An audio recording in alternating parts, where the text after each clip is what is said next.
OTEP à tous, bienvenue sur la chaîne des panafricanistes, par essence, par conviction et par excellence. Celle des citoyens kémites par nécessité et obligation de combat. Nous sommes une chaîne qui n'est guidée que par nos ancêtres et rien que par les ancêtres qui appartiennent à l'égrégore du monde noir. Par conséquent, nous ne croyons en aucun Dieu venu de l'étranger. Toutefois, cette vidéo n'est aucunement destinée à inciter à la haine ou à la violence, car nous menons un combat qui est d'abord et avant tout spirituel, intellectuel et démocratique. Ensuite, il est politique, géopolitique et géostratégique. Contre l'impérialisme, le colonialisme, le néocolonialisme et l'endocolonat, qui sont tous qualifiés de crimes contre l'humanité. Nous menons ce combat sur la base du principe fondamental que nous avons hérité de nos ancêtres kémites, qui est celui de la Mahat, c'est-à-dire solidarité, vérité et justice. Vous êtes donc en droit de connaître la vérité et nous avons l'obligation de vous dire la vérité, rien que la vérité, afin que justice soit rendue au continent africain. Et ça, c'est notre modeste contribution dans cette noble lutte en faveur de la souveraineté, la dignité, la solidarité et l'unité africaine. C'est exactement ça que nous appelons le panafricanisme. Bien-aimés frères et sœurs, cette vidéo, je veux répondre à deux internautes de mes chers et très chers amis, frères et sœurs sur Internet. Ils ont fait des commentaires sur ma dernière vidéo sur la RDC. Ce sont des commentaires qui ont été, qui m'ont beaucoup frappé, parce que c'est très, très, très important de comprendre ces enjeux. Ce sont des questions très, très épineuses que je vais tenter, parce que c'est vraiment des questions difficiles. Mais on va essayer, hein, on va esquisser une réponse à cela. Mais j'ai trouvé mieux que on puisse partager cela. Je pense que pour ceux qui suivent bien mes vidéos, beaucoup ont dû, qui lisent les commentaires, beaucoup ont dû lire ces commentaires-là. Ce sont, disons, des questions qu'on me posait. On me posait la première question, c'était de savoir si mes analyses, il faut que j'aille un peu creuser au fond de la chose pour savoir si mes analyses concernant les Wazalengo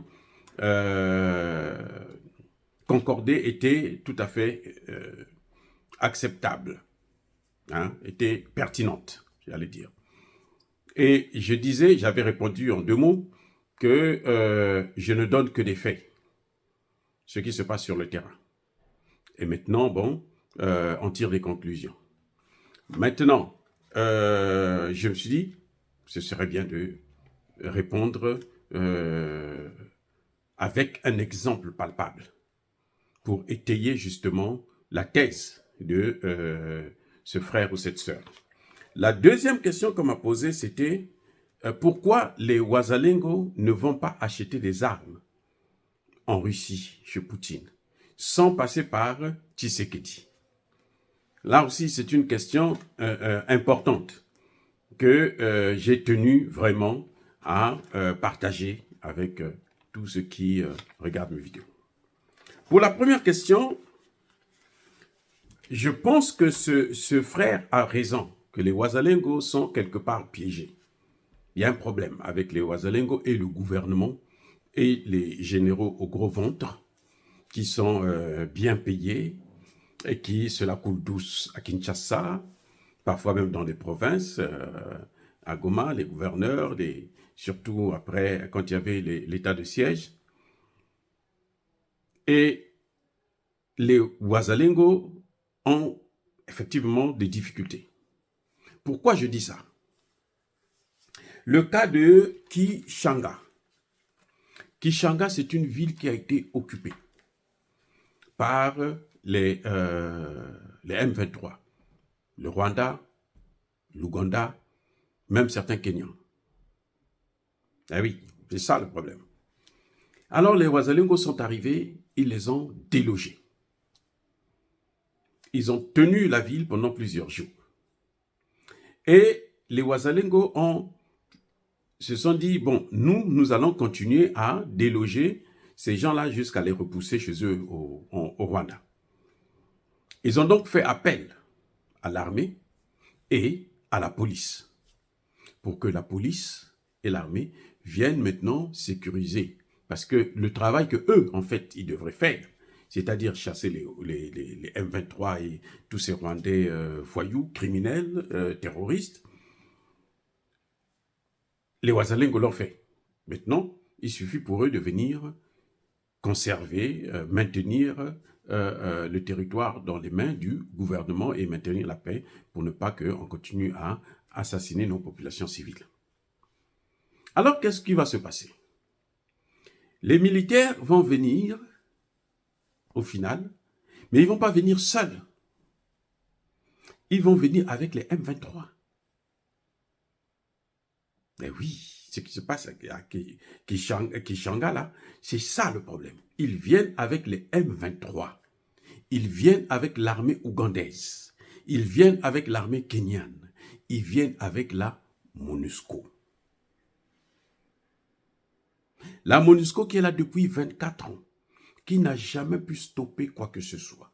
Depuis qu'elle est là, la situation s'est métastasée. Comme vous avez vu au Mali, Barkhane est venu, et puis, bon, la situation a gangréné tout le pays. C'est exactement ce qui s'est passé. Les militaires viennent accompagnés des traîtres, des occupants, les armées envahisseurs. Et ils les laissent prendre le terrain. Et ils reculent. Donc, en fait, ils ont sacrifié les Ouazalingos. Mais les Ouazalingos ont été très, très, très prudents, parce que vous savez, ce sont des combattants qui étonnent tout le monde. Les Ouazalingos ne sont pas équipés. Même moi, j'avais cru au départ qu'ils étaient équipés par l'armée congolaise. Non, ils ne sont pas équipés par l'armée congolaise. Ils ne sont pas payés par le gouvernement congolais. Ils ne sont pas assistés par les Congolais. Il y a quelques généraux qui très patriotes qui les encadrent. Mais pour la plupart, en tout cas, plus de 90% des Ouazalingos, ce sont des gens qui ne sont pas payés, ce sont des volontaires qui se sont basés sur l'article 63, je crois, de la Constitution congolaise, qui dit que tout le monde, tout citoyen, a le droit de prendre des armes pour sauver la patrie lorsqu'elle est attaquée par des armées étrangères. Voilà la base, le fondement même de l'intervention des Ouazalingos. Personne ne peut leur dénier le droit de combattre le M23, puisque c'est la Constitution. Même Tshisekedi est surpris, mais il n'a pas les moyens pour les stopper légalement. Donc, il fait des petits jeux. Il complote avec les ennemis. Tout ce que, au final, vous avez vu, la demande de Tshisekedi du départ de la MONUSCO, c'est de l'hypocrisie. Parce que Tshisekedi, il y a quelques mois seulement, avait demandé mater les gens qui voulaient riposter, qui manifestaient contre la présence de la MONUSCO. Il y a eu des morts, toujours dans le Nord Kivu. Il y a eu des morts à Goma. La faute de Tshisekedi.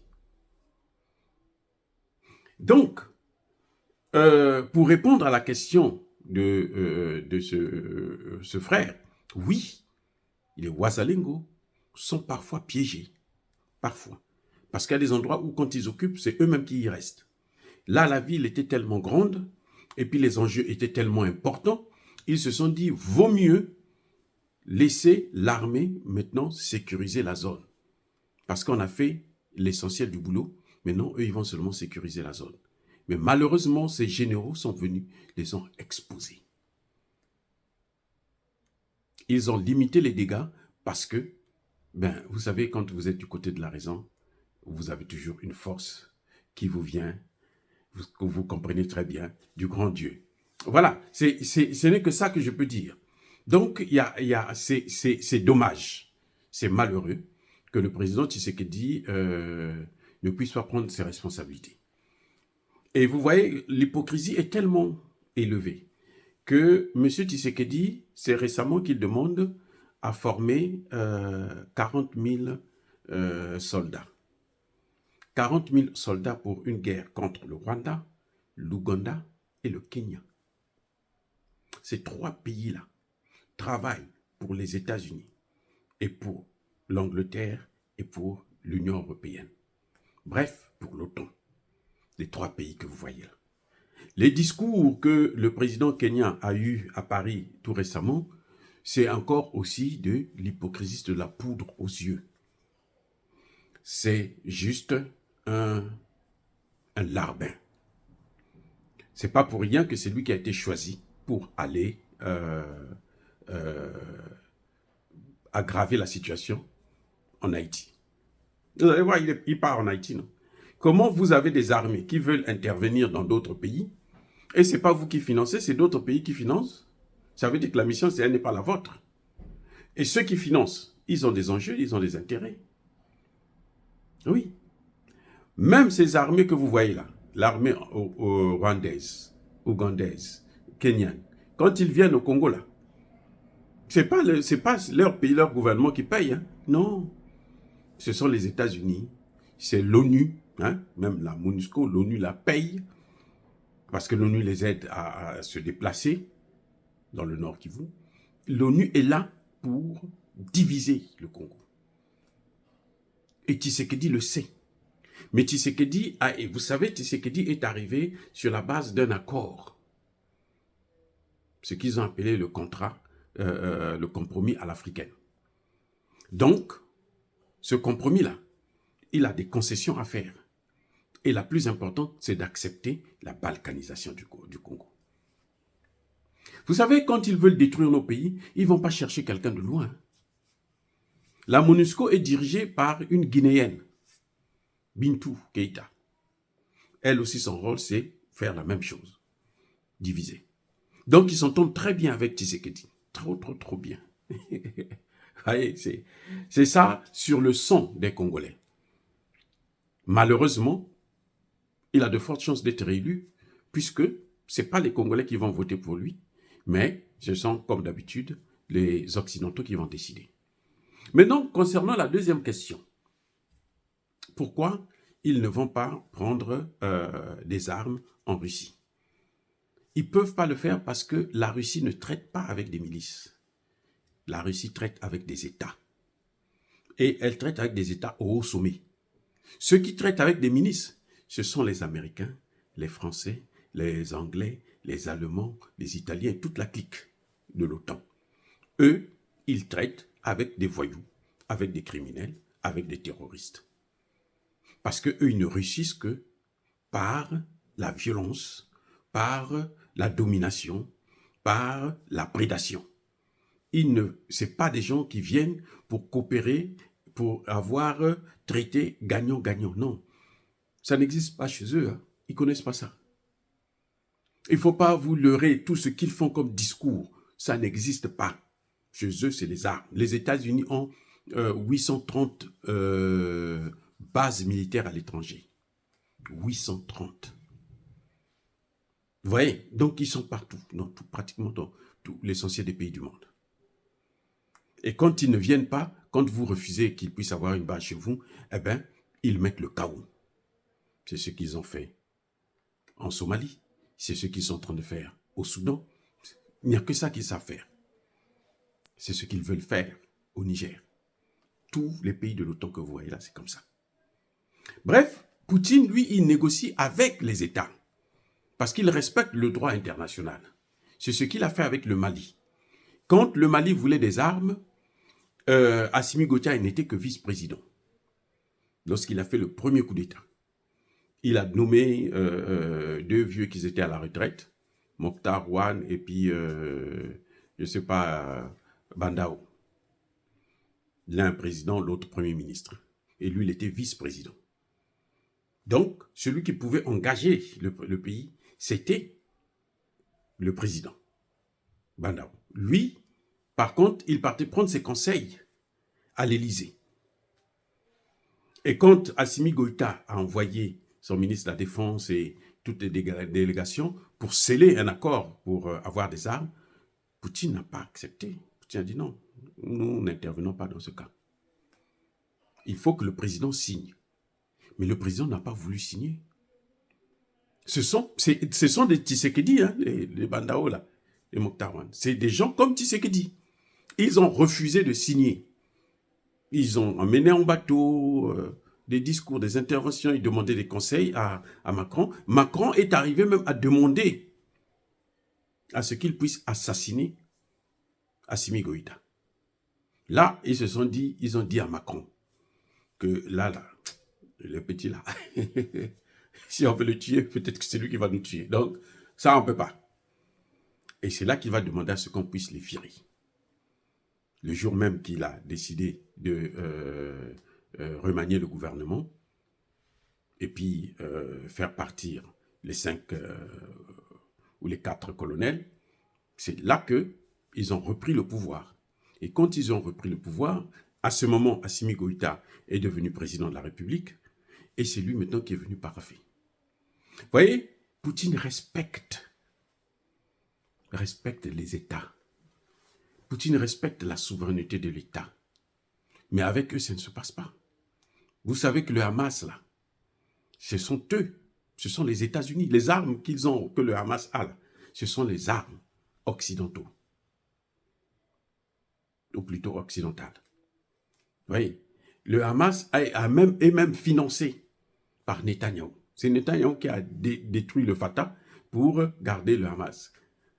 Est-ce qu'il sait que le Hamas, comme ils aiment la violence, le Hamas va toujours leur donner l'occasion de ne pas créer un État palestinien et de continuer les colonisations. Donc, les Ouazalengos ne peuvent pas aller chez Poutine pour prendre des armes. Non. Ils ont un blocage, un mur, un éléphant. C'est Tshisekedi. La seule personne qui peut le faire, c'est le gouvernement. Si le gouvernement s'engage, oui, eux, ils n'ont pas de problème. Mais en entendant, ce qu'ils font, c'est qu'ils prennent les armes des M23 et c'est ça qu'ils utilisent pour continuer le combat contre le M23. Malheureusement, le M23 est ravitaillé pratiquement tous les jours, surtout maintenant, pratiquement tous les jours, en hommes, en armes et en nourriture. Et c'est pour ça que c'est un peu difficile pour eux. Voilà, bien aimés frères et sœurs, ce qui se passe au Congo. Oui, Tshisekedi, c'est un traître. Vous voyez, il augmente les salaires des généraux. Il nomme des généraux, des colonels, autres. Mais il ne les envoie pas sur les terrains. Il les garde à Kinshasa, dans des gros palaces. Et il leur demande de ne pas faire de coup d'État. La seule chose qu'il leur demande, c'est ça. Ne faites pas de coup d'État parce que moi, je vous paye. Et je vous paye bien. Et vous les voyez, ils ont tous de gros ventres. Ils ont tous plusieurs femmes. C'est ça. Ils ont, chez nous, on appelle ça deuxième bureau. Ils ont tous des deuxièmes bureaux. Le troisième, quatrième. Il y en a qui vont même jusqu'à 7 bureaux. Et chaque bureau a un appartement, une maison qu'ils construisent et puis ils s'en occupent. Avec l'argent de l'État, aux frais de la princesse. Voilà. Dire cela, c'est inciter à la haine ou à la violence. Yaba colère. Malheureusement, c'est ce que nous avons. Et comme à Kinshasa, on continue à danser, hein, on peut organiser un concert. Un stade de 80 000 personnes peut être rempli. Mais pour demander au président de prendre ses responsabilités pour arrêter la guerre, même les grandes stars ont la tête ailleurs. Et c'est ça qui rend la vie difficile. Et c'est ça qui favorise les Rwandais, les Ougandais et les Kenyans qui veulent prendre carrément l'Est du Zaïre et du Congo démocratique. Ils veulent prendre. Et si on ne fait pas attention, oui, effectivement, ils vont prendre cette partie. Et puis se partager, chacun, le Kenya va prendre une partie, le Rwanda, et puis ils vont puiser les réserves pour donner aux Occidentaux. Et dire cela, c'est inciter à la haine ou à la violence. Non, il y a pas colère et il y a mal aimé. Encore une fois, bien aimés frères et sœurs, soyez bénis. Je persiste et je signe. Je suis désolé que les nouvelles puissent être mauvaises dans ce sens-là. Parce que, bon, nous avons un traître. C'est comme Alassane Ouattara. Il est en train de détruire le pays, il est en train de bazarder le pays. Et tant qu'il sera là, eh ben, nous n'aurons que des larmes pour pleurer. Les gens comme ça, ils sont là pour nous détruire, pour prendre ce qui nous appartient et donner aux autres. Encore une fois, soyez bénis. Je persiste et je signe par le Dieu de Kémit et par nos ancêtres angélisés.